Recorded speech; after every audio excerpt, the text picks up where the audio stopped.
Hello. So we're going to start looking through the National 5 paper from 2016. You can find the paper online on the SQA website and kind of work along from there. So getting started, we have given P, which is a vector, which is given as in component form as 4, -6, and Q is equal to -5, -1. Find the resultant vector, a half P plus Q. Express your answer in component form. So component form means like that, one number on top of the other. So first things first, it's a half P plus Q. So it would make sense for us to find what a half P is first. So a half P is a half of 4 minus 6. So a half of 4 is 2. And a half of -6 is -3. So now we can find what a half P plus Q is. So half P plus Q is equal to that vector we found, 2 minus 3, plus Q, which is -5, -1. So what they're doing here is they're really checking how well you're working with negatives. So when we're adding our vectors, we add the top two numbers, so the x components of the vector, and then we add the y components of the vector, the second one, separately. If we had a third one, we would add those separately again. So we end up with 2 add -5. Adding a negative is the same as subtracting, so that's the same as 2 take away 5. So on the top we have 2 take away 5. On the bottom we've got -3 add -1. -3 adding a negative again, so it's still taken away, so we get -3 take away 1. So we get 2 take away 5 is -3, and -3 take away 1 is -4. So how the marking works for this, because it's out of 2, you get 1 mark for getting a half of P correct, whether it's within your working or separately, and you get your second mark for the solution. So that's question 1, so we'll go on to question 2. Right, question 2, we have been asked to evaluate 3/4 bracket 1/3 plus 2/7 close bracket, giving your answer in its simplest form. So this is worth 2 marks as well. So we need to first think about BODMAS. So BODMAS means brackets always happen first. So we need to look at our bracket first. So we're adding 2 fractions. To be able to add 2 fractions, we need to find the lowest common multiple. So we're looking for the first number in the 3 times table and the 7 times table, which in this case is going to be 3 times 7, which is 21. So we get 21 here and 21 there. With any fraction, when we're finding it to an equivalent fraction, so that means when we're changing the denominator, if we multiply the bottom by something, we have to multiply the top by it as well.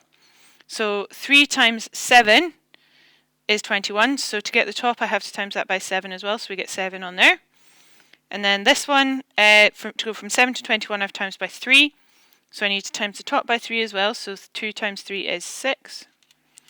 So then once we've got our numerators, denominators the same, once we've got our new numerators, we can add them together. So 7 adds 6, which is 13.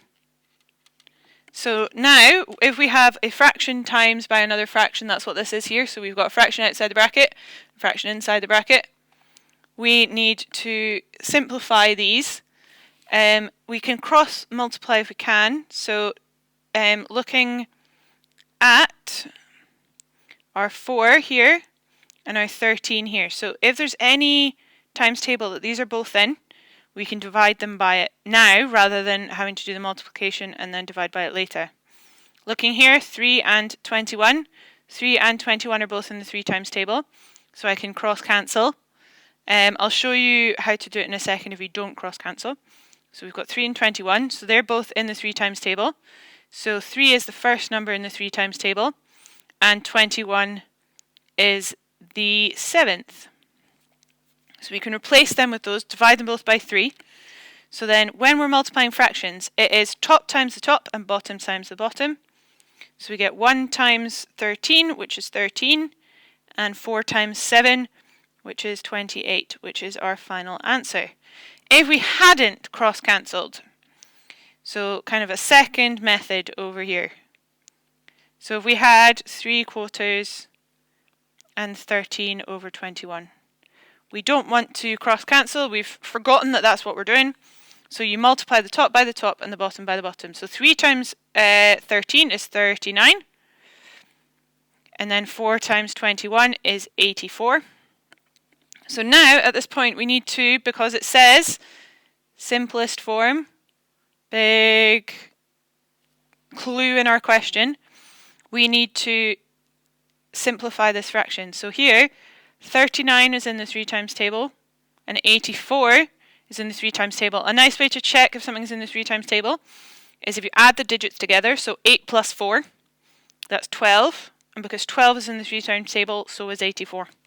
So we divide both of those by 3. So divide by 3 and divide by 3. You don't have to write that, but that's what we're doing. And you get 13, and then 84 divided by 3. So 8 divided by 3 is going to be, so we can write it like this. 8 divided by 3, 2 remainder 2. And then 24 divided by 3 is 8. So we get 28. So you get the same answer, but you just have to simplify after. So the first mark for this is for being able to start the calculation correctly. So knowing that you have to get the common denominator to be able to add your fractions. And then your second mark is for the final answer. Okay, so we're going to go onwards to question 3. Okay, so question 3. We have the diagram of a sector of a circle with the centre of C. It tells us the radius and it tells us the angle, and it asks for the area, and it tells us to use pi is 3.14. So this question, as much as it's about arcs and sectors, is also about how well you can work with decimals. Because decimals are something that are really important to work with, and when we get there, when we have to do the multiplication by decimals, we'll keep going. So, you know that the area of a sector is the angle, which we can call x or theta, divided by 360 degrees, times by the area of the whole circle. So the area of a circle is pi r squared, and we're finding a sector is part of the circle. So part means a fraction of, that's maths, the fraction of it, it's part of it. And the angle is the bit, 360 is the whole circle, so that's where that comes from. So we have our angle, which is 45 over 360, times pi, which is 3.14, times our radius squared, so 20 squared. So here we need to simplify our fraction. It's probably a good place to start. So we get divided by 5, or divided by, well, we can divide it by 5. I'm going to do this working kind of over at the side, but you could do it in your working. I don't have too much space to keep going down the way, so that's why I'm going to do that. So divided by, we get 9, if we divide by 5, and 360 divided by 5. 3 into 5 is 0, remainder 3. 35 into 5 is 7, remainder 1, so it's 72. 9 and 72. And they are both in the 9 times table. So we get 1 and we get 8. So it's 1/8 times 3.14 times 20 times 20 is 400. So 1/8 of 400, so 400 divided by 8. Because remember, when we're doing this, it doesn't matter what order we do it in. Also, as you can see, I'm doing working over at the side, that's fine. There's no need to, this is a non-calculator paper, that doesn't mean do it in your head. It's not the same thing. So how many 8s can I make from 4 is none, remainder 4. So that becomes 5 and then a 0. So we end up with 50 times 3.14. It's times by 50 times by 10 and then times by 5. So it becomes 31.4 times 5. So 4 times 5 is 20. 1 times 5 is 5, add the 2 is 7. 3 times 5 is 15. So we get it's equal to 157 centimeters squared. Right, so for this, our answers, our marks for these are, firstly, for getting an appropriate fraction, so for being able to get the 45 over 360 or the 1/8, depending on if you've kind of simplified things. The next thing is all the rest of this, so this bit, substituting it into the correct formula, and then you get the third mark for getting your final answer. So the vast majority of these marks are for the working at the start of this question. So if you made the mistake going through, you'd still get 2 out of the 3 marks. So it's trying to optimize how many marks you can get. So going forward now to question 4. Okie dokes. So for question 4, we have Charlie is making costumes for a school show. One day he makes 2 cloaks and 3 dresses. The total amount of material he used was 9.6 square meters. So write down an equation to illustrate this information.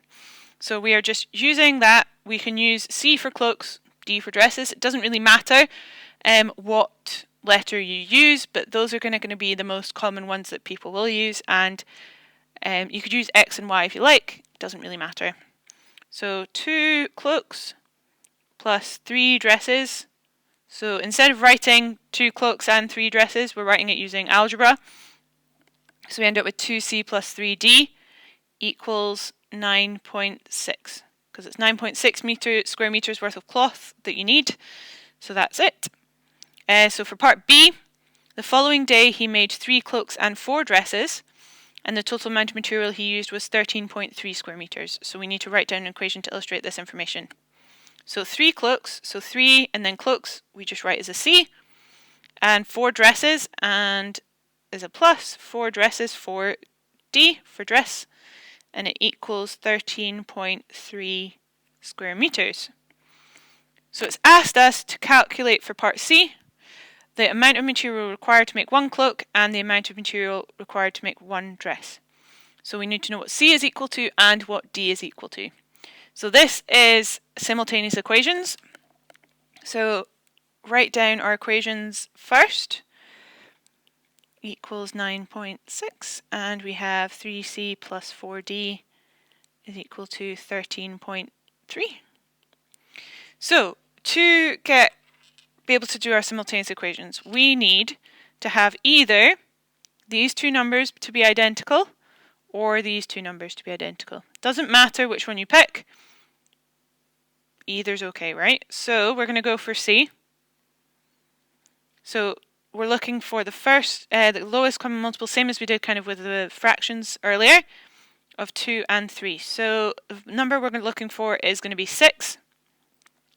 So we multiply the equations, the whole equation, so that's okay. So this is equation 1, that one's equation 2. I'm going to times that one by 3, and times this one by 2, so we get 6. I'm going to write them over here, so therefore it gives us, the first one, timesing by 3, we get 6C plus 9D is equal to, okay, so 9.6 times 3.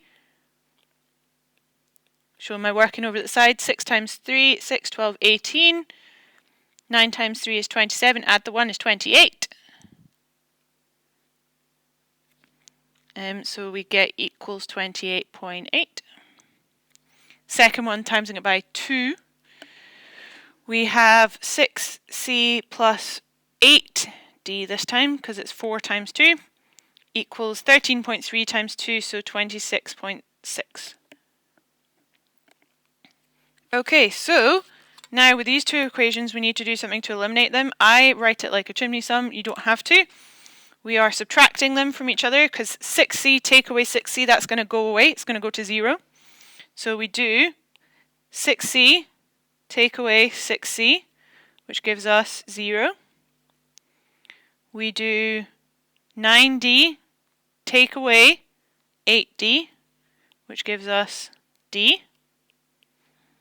And then we do 28.8, take away 26.6, which gives us 2.2. So we can say address requires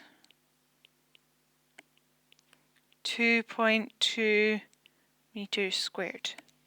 Okay, so we've got that first one. It asks us to find how much a cloak is as well. So we're going to have to take that dress value, so D equals 2.2, and substitute it in. So sub in dress equals 2.2 into equation 1. So we get 2C plus 3 lots of 2.2 is equal to 9.6.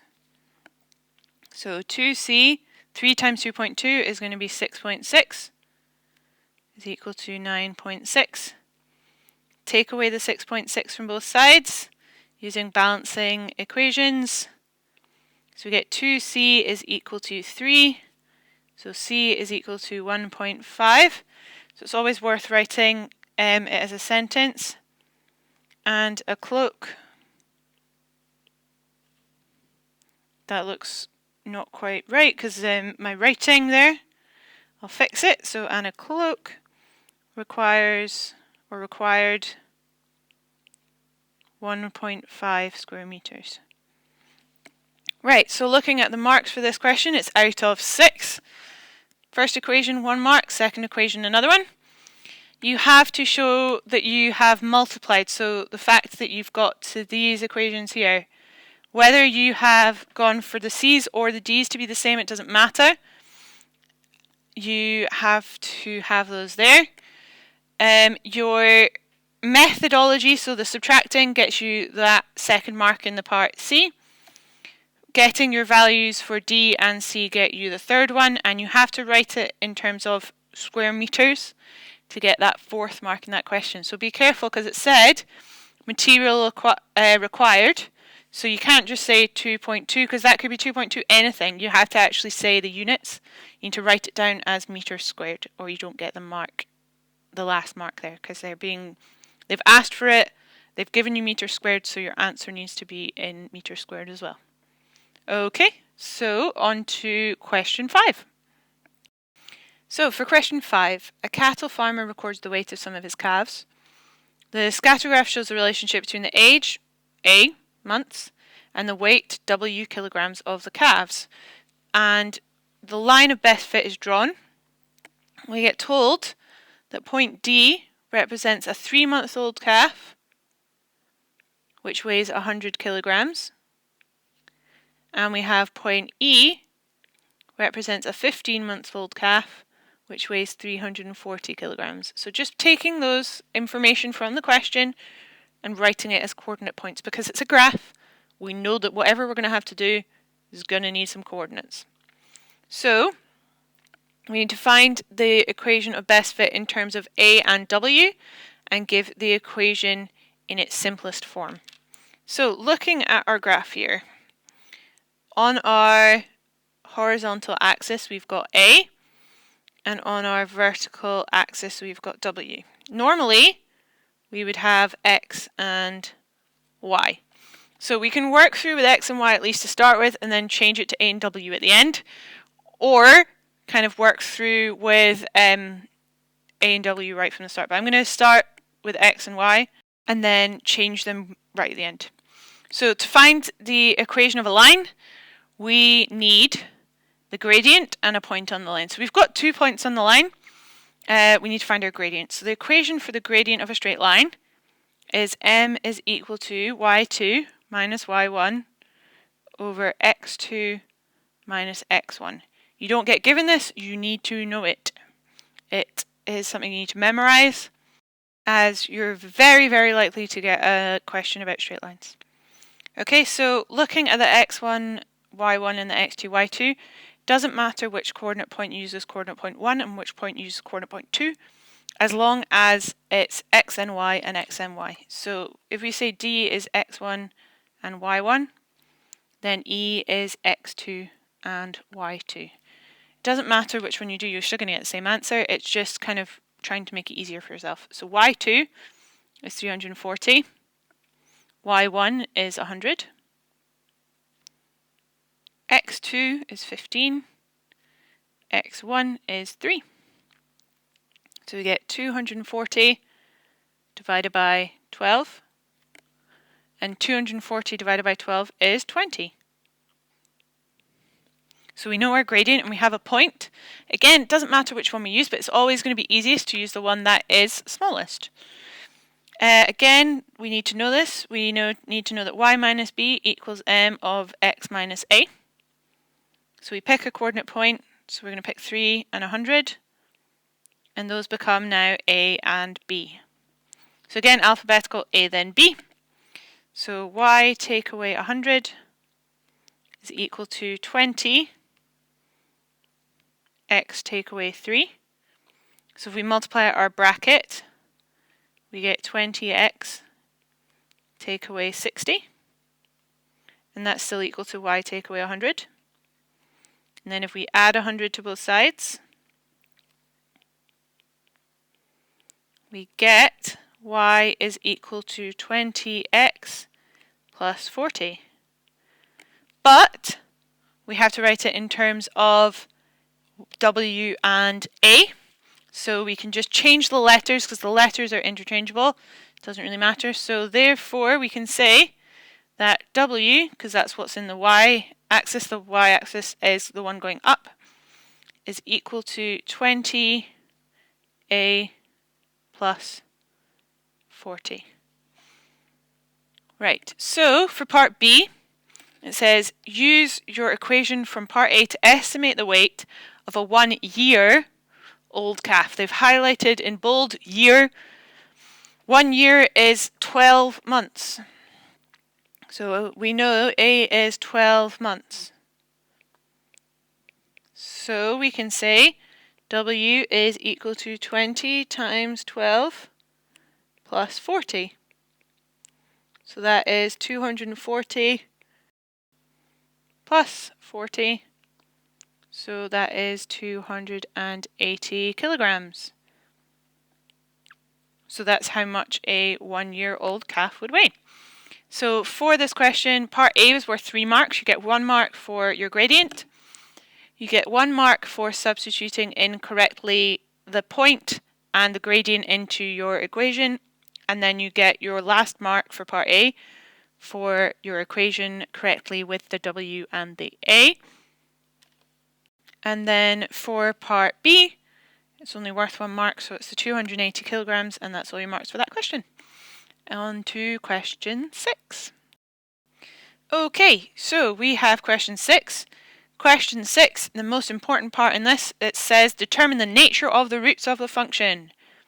Nature of the roots means discriminant.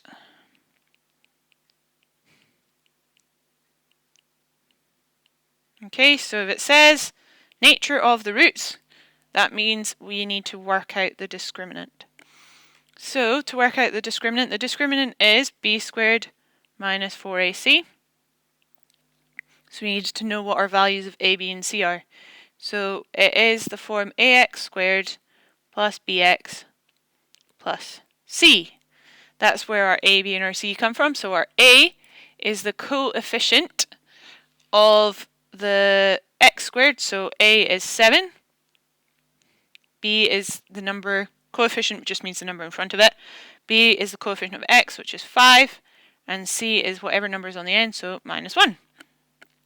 So b squared minus 4ac is equal to 5 squared. Take away 4 times 7 times minus 1. So 5 squared is 25. A negative times a negative makes a positive.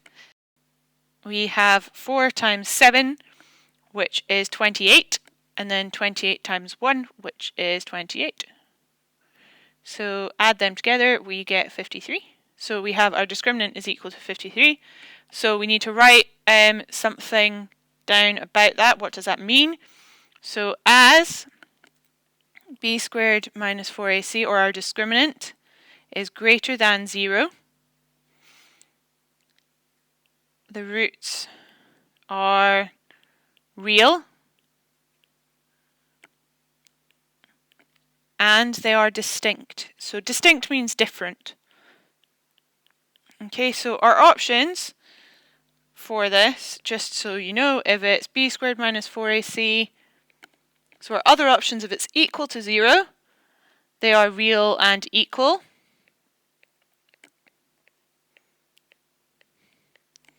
And if it is less than 0, then there are no real roots. So that's all our options for the discriminant. So if it's greater than 0, the roots are real and distinct, so real and different. If it is b squared minus 4ac is equal to 0, then they are real and equal. And if it's less than 0, then there are no real roots. Right, on to question 7. Okie dokie, so question 7. We have, the diagram shows a rectangular base pyramid relative to a coordinate axis. We get told that A is the point 2, 0, 0, so we're in 3 dimensions, and V is the vertex, the top, and it is the point 5, 2, 6. We need to write down the coordinates of B. So, one of the things we need to know about pyramids is that the center of the pyramid is above the middle. So, if we're going along the x-axis, we have, so I'm going to just draw the base of the pyramid out as kind of a separate thing over here. So, the top, so if we're looking in kind of 2 dimensions, so ignoring the fact the z direction, the middle of that is 5 and 2. So here, that distance there is 3, because that's 5. So that if that's 2, then that's 5. So there's a 3 in between. So there's going to have to be a 3 in there, which makes that one 8. Same here, because it's in the middle. From that's 8 and 0. We can add in the third dimension in a minute. That one, so we've gone 2 there. So that's going to have to be 2. So that's going to have to be 8 and 4. So we can write down for our answer for part A, B has the coordinate 8, 4, 0. So that's just working on the fact that you know that the top of a pyramid is in the middle of the base. Okay, so it's asked us to calculate the length of the edge A to V. So this is in fact going to be finding different distances. So we want to find that middle there. So we know it's 5 and 2 and 0. So if we think about this in terms of a pyramid, it's a triangle. So we need to know how long this side is. We don't know. We don't know how long that side is either. That's A and M. And then that is V up there. So we know that that one's 6 though, because it's gone up 6. So going back to our first picture, looking from A to M, we know that there is 3, that is 2, that's M, that's A. So we can use Pythagoras. So A to M, if we have 3 and 2. So A to M squared is equal to 2 squared plus 3 squared. So we get 4 plus 9. So it's 13. So AM squared.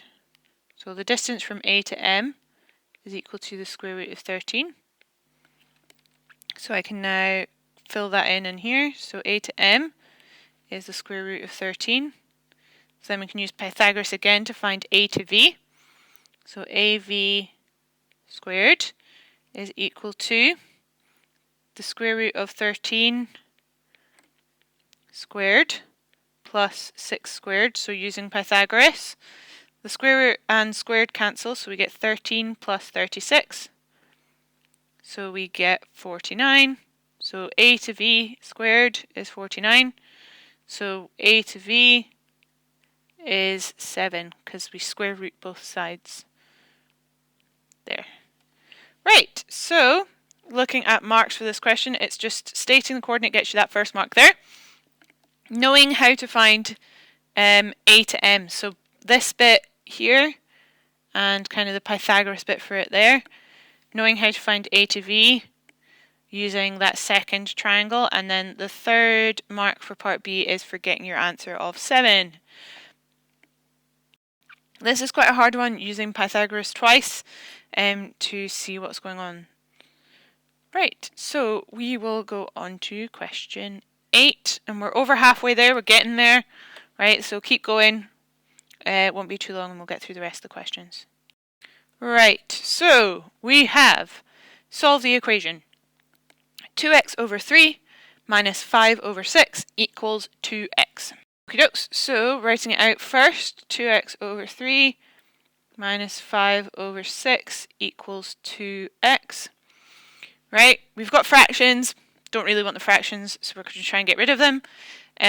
So we want to multiply by the lowest common multiple, so we're going to multiply everything by 6.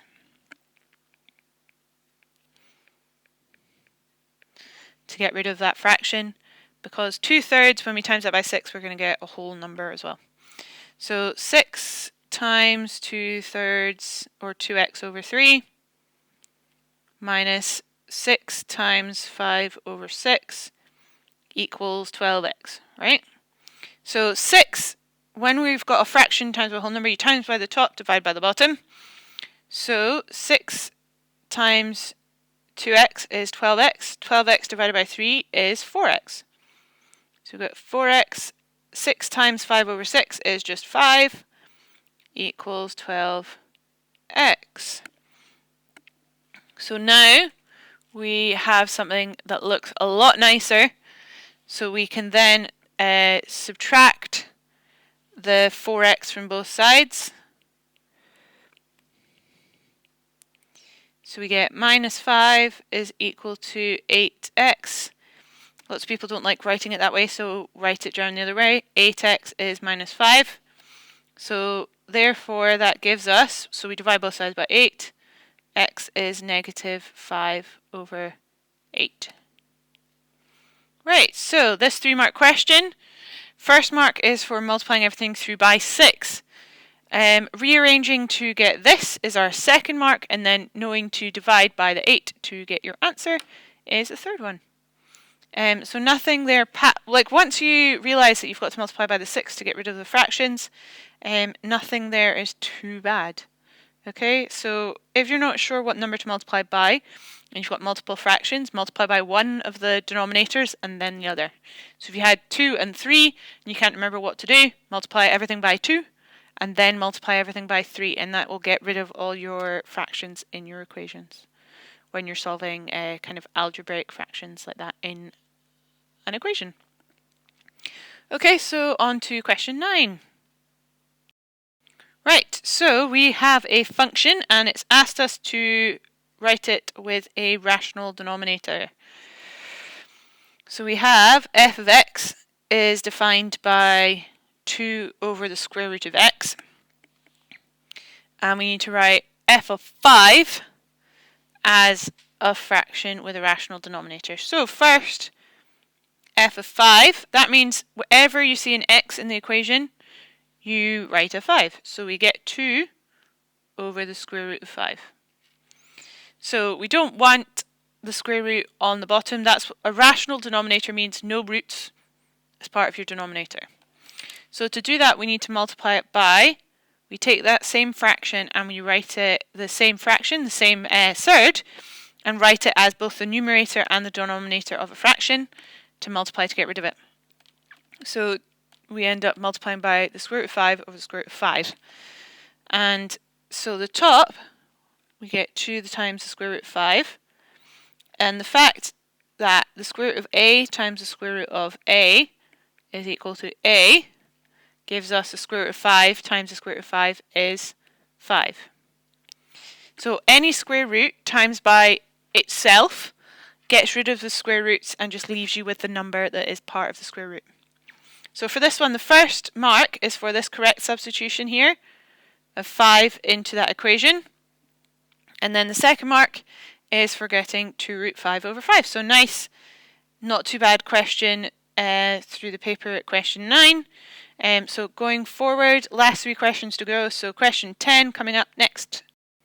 Okay, so question 10. Sketch the graph of y equals x minus 3 all squared plus 1.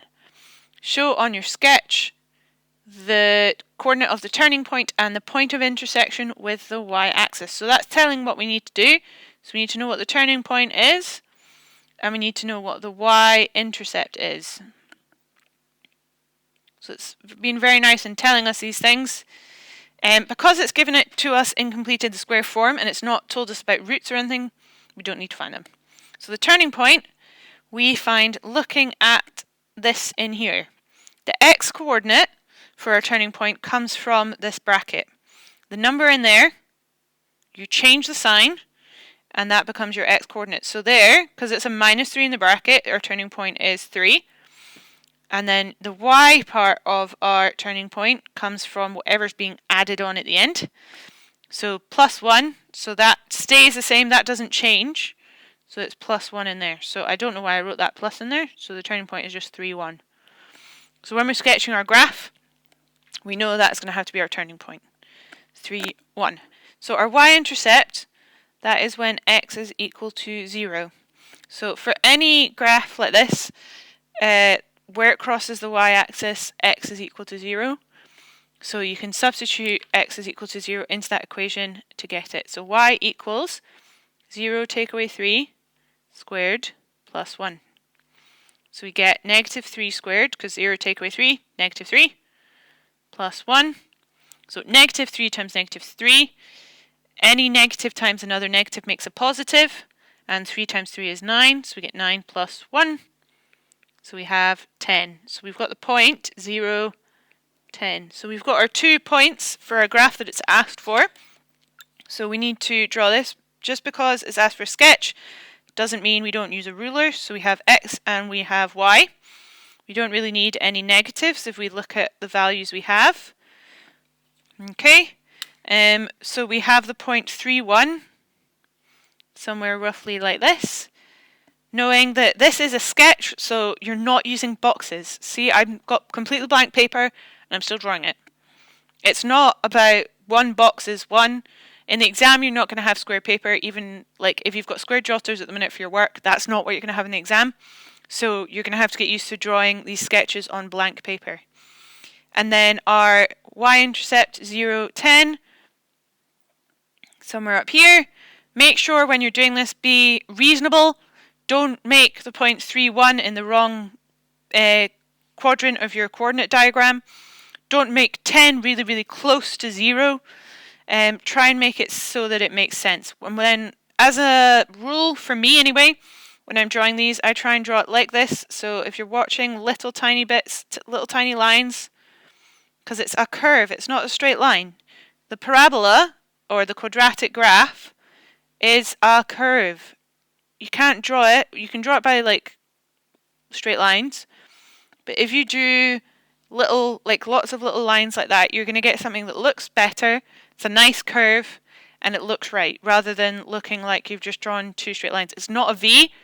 There has to be a curve to the line. It's kind of like a U shape, or an N shape if it's the other way up, or a smiley face or a sad face might be how you've heard it described by your teachers. So you're looking for the shape, and where the points are should lead you towards what shape you need to get. Okay, right, so we're almost there. Question 11, here we go. Actually, first we need to mark this. So we have 1 mark for our turning point, 1 mark for having a parabola have the correct shape, and the 3rd mark for your correct y-intercept. Right, so now we can go on to question 11. Right, so for question 11, this is one of the harder questions in this paper.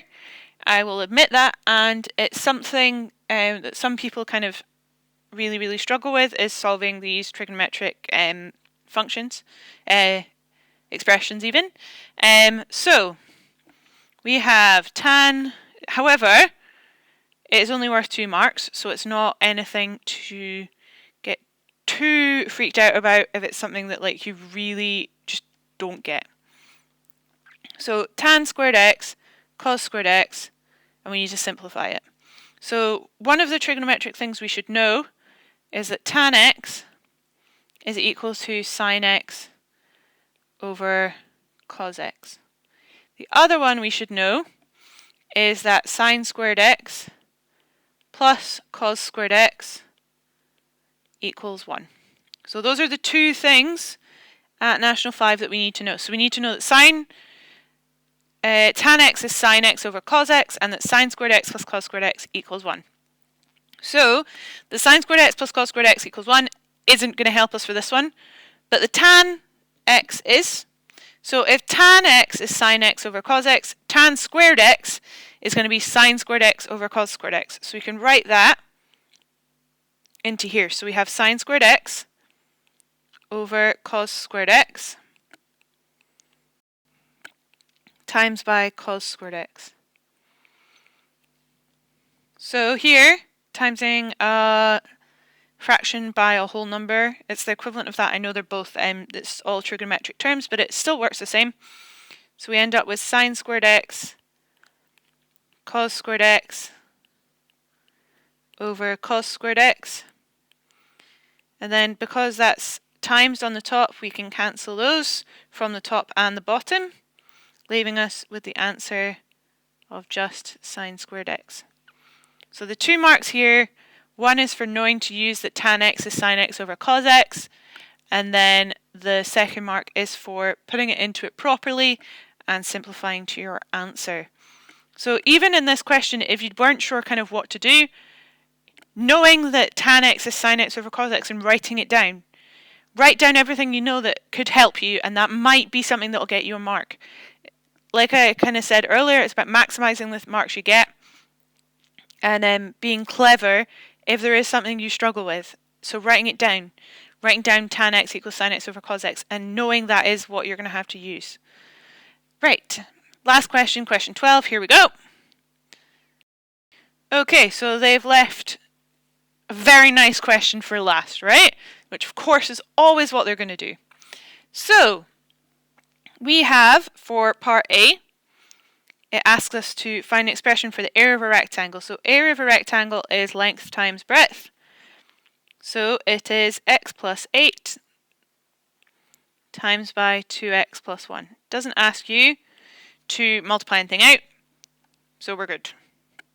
So for part B, it says the area of the rectangle is equal to the area of the triangle. So show that x squared minus 2x minus 8 equals 0. So we have this bit, x plus 8, 2x plus 1. And we have to know it's equal to the area of the triangle. And for a triangle, area is a half base times height, half BH. So we know that's equal to a half times the base, which is 2 lots of x plus 5, times by 3x. Okay, so we might as well multiply out our left-hand side. So we're going to get 2x squared plus x plus 16x plus 8 is equal to, so here, the half and the 2 are going to cancel each other out. So we just get 3x times by x plus 5 on that one.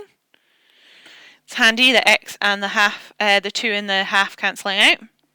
So on this side on the left hand side we should tidy stuff up. So we get 2x squared plus 17x plus 8. That is equal to, multiplying this one out, 3x squared plus 15x. So move everything from that side to this one. It's going to be easiest, so we are going to take away the 2x squared from both sides.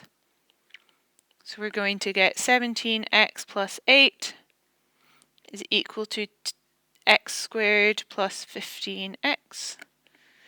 Take away the 17x from both sides. If you feel confident, you can do all this in one go. If you don't, just do it step by step. It's not a problem. They're not going to mark you down for having lots of lines of working as long as you get the answer right. And then take away the 8. Take away the 8. So we get x squared minus 2x minus 8 equals 0, which is what they asked for. Okay, so hence, so using that, even if you can't find part B, because it says hence find, then you can just keep using, you can do part C without having done part B, because it's already kind of given you it. So it's asked to algebraically solve x squared minus 2x minus 8 is equal to 0. So here we go, we're going to factorize it, equal to 0. So x and x, so 8 is going to be 4 and 2. So we're looking for a combination of 4 and 2, which gives us minus 2, so it's minus 4, add 2. Look for videos online. I've not made any yet about factorizing, if you're not sure where that kind of comes from. It's just factorizing a trinomial. There's lots of stuff out there. Khan Academy is a really good one. There'll be other teachers out there who have done them. I don't have a flipped classroom videos for National 5 yet, so I don't have how to do these trinomial factorizations as yet. Hopefully at some point in the future, so if you're watching this in 2020, maybe I do. But right now, no. Unfortunately, I don't have the time. So, because we've got two things multiplied together, we can then know that if they've multiplied together to equal 0, either x minus 4 equals 0, or x plus 2 is equal to 0. So x equals 4, or x equals minus 2. That doesn't make any sense for this situation because the rectangle can't have non-existent or negative lengths. So x is 4, so therefore the breadth is equal to x plus 8, which is equal to 12 and centimeters, and the length is equal to 2x plus 1, so 2 times 4, so 8 plus 1 equals 9 centimeters. So we've got those answers there, so that's us finished with paper 1. So let's finish marking it. So we have for part A, that is your first mark because that's it. For part 2, multiplying out that bracket gets you one of the marks for that. Multiplying out the other side, so getting the area of the triangle to be 3x squared plus 15x is the other one. For putting them equal to each other and getting all the way to the end, that's the third one. So again, just because you can't get the algebra all the way to the end, try and find the area of each bit of the circles. It's only one of those marks that's getting through that working. Knowing how to find the area of the triangle, knowing to multiply it out, that gets you some of the marks. So don't just stop because you don't think you can get all the way to the answer. Keep going and you might get some of the marks. And if you keep doing that for lots and lots of the questions, you're going to get some of the marks on lots of them, which will get you there, or potentially get you there anyway. So for part C, we had 1 mark for being able to factorize properly, 1 mark for getting the 4 and the minus 2, and then getting rid of the x equals minus 2 and putting in the length and breadth as 12 and 9 is your third mark for part C. Okay, so hopefully that's been really helpful for you going through this paper. If you've got any other questions, feel free to leave a comment and I can reply to you with any specific questions if there's anything in there you didn't understand. Also, feel free to just subscribe. I've got lots more of the National 5 papers, and the more recent ones are coming when I find the time to do them. So just keep an eye out and the more recent ones will be up. Also for next year, if you guys are going on to higher, I have flipped classroom things, so any topic up to differentiation, so all of Unit 1 and some of Unit 2, I've got the things there, so it'd be useful for you to subscribe if you can, and let me know if this video has been helpful by liking it for me. So thank you very much, and paper 2 will be up soon. Right, bye!